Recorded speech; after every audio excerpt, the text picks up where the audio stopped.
Olá pessoal, então vamos dar sequência ao nosso módulo, falando então agora das propriedades, das forças intermoleculares propriamente dito.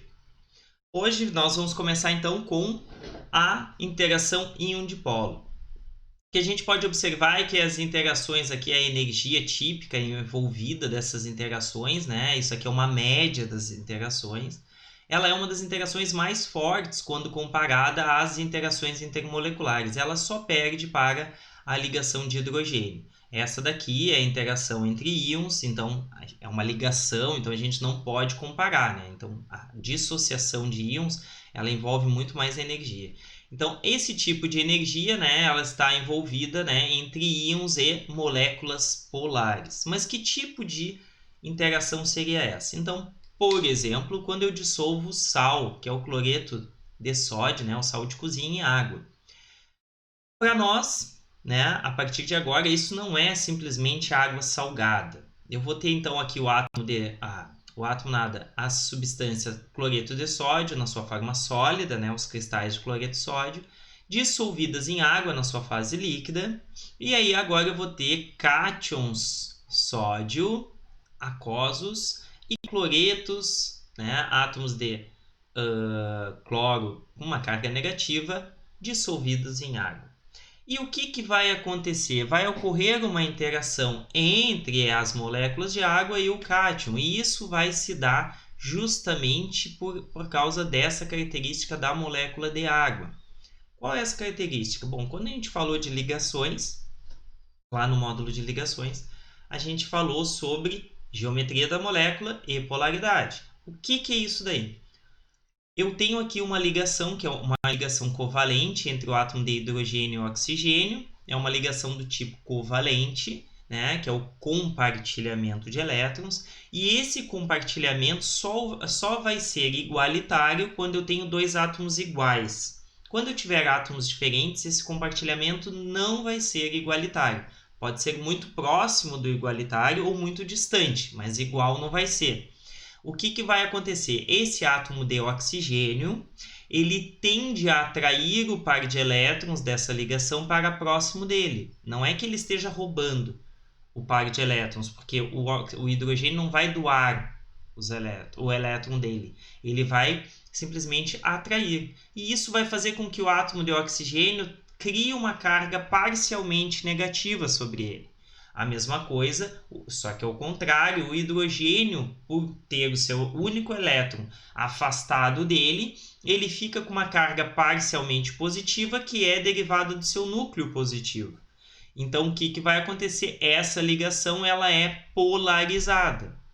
Devido a essa geometria da molécula angular, e isso a gente viu que se deve à forma dos elétrons, a distribuição eletrônica, seja dos pares de elétrons ligantes e não ligantes ao entorno do átomo de oxigênio, ser tetraédrica, mas como a geometria da molécula leva em consideração apenas os átomos ligantes, eu vou ter uma molécula angular. Essa molécula angular, com um momento de dipolo, ou seja, uma ligação polarizada entre um hidrogênio e oxigênio e outro hidrogênio e oxigênio, faz com que a molécula tenha um momento dipolar resultante. Sempre que a molécula tiver um momento dipolar resultante, eu vou dizer que ela é uma molécula polar. Por quê? Porque ela tem o polo negativo e o polo positivo. Tranquilo? Então tá aqui. Qualquer coisa, retomem lá no módulo de ligações químicas, na parte de geometria e polaridade. Só que quando esses cátions e esses ânions se dissolverem em água, isso vai ocorrer numa forma de uma orientação favorável. E isso é chamado de hidratação. Não orientação, mas as moléculas de água se organizar em torno do cátion e do ânion. Como é que vai se dar isso? Então, a gente viu que aqui eu tenho a carga parcial negativa, a carga parcial positiva. No caso do cátion, ele vai atrair a sua carga contrária, ou seja, parcial negativa. Então, os átomos de oxigênio vão estar solvatando ou hidratando, se organizando numa orientação específica, que eu tenha a aproximação do polo negativo para a carga positiva. O contrário também é verdadeiro no caso do ânion. Essas interações entre o ânion e o polo positivo do cátion com o polo negativo é chamado de interação íon-dipolo, entre o íon e o dipolo da molécula polar. E qual é a energia envolvida nisso? Bom, a energia, né, a energia potencial envolvida nisso, a gente vai fazer uma modificação naquela equação de Coulomb, dizendo que ela é proporcional. O sinal negativo diz que a energia diminui, porque se eu tivesse simplesmente os cátions dissolvidos, os cátions e ânions dissolvidos, isso teria uma energia aumentada, porque eu estou dissociando cátions e ânions, né? Então, quebrando aquela interação que existia, eu preciso dar alguma energia, né, que estabilize isso. E ela vai ser diminuída pelo produto entre o módulo da carga, seja do cátion ou do ânion, multiplicado pelo momento dipolar da molécula. Então, aqui, no caso, o momento dipolo elétrico da molécula. Moléculas mais polares têm momento dipolar maior, menos polares, momento dipolar menor. Divididos pelo quadrado do raio. Agora, nós estamos falando do quadrado do raio. Antes, a gente falava somente do raio. A distância, ela é agora primordial. Por quê?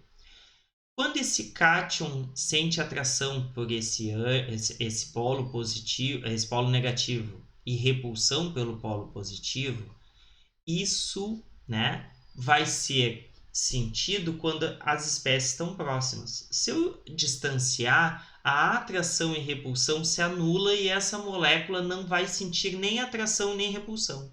Ela vai simplesmente inexistir para esse cátion. Conforme eu vou aproximando, essa molécula vai se orientando de forma que o cátion atraia o polo negativo e o ânion atrai o polo positivo. Então, ó, vai fazer com que a molécula gire. Tranquilo? Então, a uma maior distância, as cargas parciais do polo negativo e polo negativo vão se anular. Então, ela não vai ter uma orientação específica. Como é que eu posso simplificar isso para vocês verem? 2 ímãs. Se eu aproximar...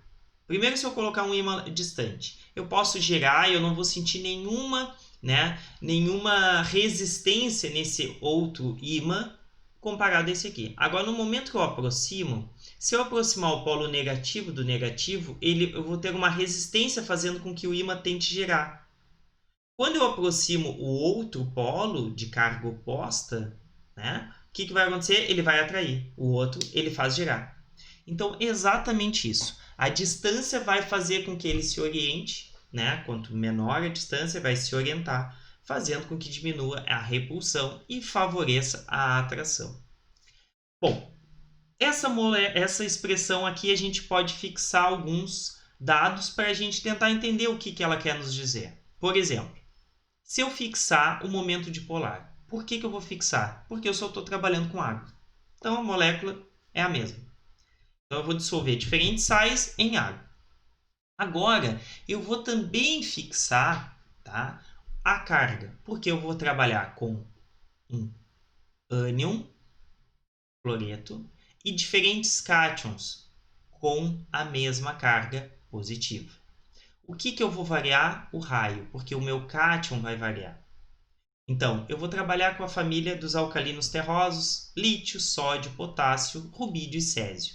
Conforme eu estou indo aqui, eu estou descendo na família e aumentando o raio, porque o lítio tem apenas a primeira e a segunda,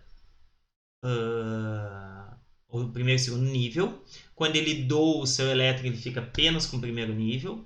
O sódio tem o primeiro, segundo e terceiro. Quando doa o seu elétron, fica apenas com o segundo e assim por diante. Aqui, sais de lítio e de sódio são pequenos. A interação, quanto menor aqui o denominador, maior a energia potencial. Então, as interações são maiores e isso dá origem a sais hidratados. O que são sais hidratados? Que mesmo quando eu evaporo a água, algumas partículas de água, algumas moléculas de água permanecerão no sólido cristalino. Por quê? Porque a interação entre eles é tão grande que eu vou ter sais hidratados, que a gente chama. Já para potássio, rubídio e césio, já é mais difícil, porque como os cátions são grandes, aqui o raio vai ser grande, fazendo com que a energia potencial seja pequena. Então, facilmente, eu rompo essa interação íon-dipolo. Tranquilo? Então, aumentei o raio. Então, eu aumentei aqui. A parte de cima ficou constante. Então, se eu aumento aqui, eu diminuo um número por um número maior, energia potencial diminui. Então, interação menor, rompo mais fácil, evaporo as moléculas de água, fico com sólido não hidratado. Já quando moléculas são pequenas, eu diminuo um número fixo para um número menor, faz com que a energia potencial suba. Maior interação, quando eu evaporo a molécula de água, algumas vão ficar fixas. Agora vamos fazer o seguinte, vamos fixar o raio, a água permanece, até o final a gente vai falar de água, só que agora eu vou aumentar a carga. Olha só, o bário e o potássio, ambos têm raio aproximadamente, um 135 outro 137. Vamos dizer que os dois têm aproximadamente 136. O raio não está variando praticamente, mas a carga do bário sim. Se eu aumento a carga aqui, eu aumento a energia potencial. A atração é mais forte. Então, eu tenho sais hidratados de bário e de potássio não. Por quê? Porque aqui a carga é mais 1. Então, aqui a carga é mais 1 vezes o dipolo divididos pelo raio, que é o mesmo. Carga mais 2, então eu tenho o dobro aqui, 2 vezes o momento dipolo divididos pelo mesmo raio. Energia vai aumentar proporcionalmente. Então, sais hidratados de bário, sais anidros, ou seja, que não tem moléculas de água no seu sólido, de potássio. E agora, sais de cargas e raios diferentes. Então, aqui, bário, 135. Então, ele é maior com carga menor. E sais de lantânio. É menor o raio. Então, olha, eu estou favorecendo, eu estou diminuindo a molécula e aumentando a carga. Então, eu estou diminuindo o número daqui e aumentando o número daqui. Eu vou ter uma energia muito grande. Por isso que eu tenho sais de lantânio altamente hidratados. Tá? Eu chego a ter eles com 9 moléculas de água próximas a ele mesmo no sólido. E de bário, eu vou ter moléculas dihidratadas, ou seja, com 2 moléculas de água apenas na volta. Tranquilo? Então, o que a gente precisa ficar claro? Eu não vou cobrar de vocês que vocês lembrem qual é qual, mas que entendam que aumentei a carga, eu aumento a energia potencial.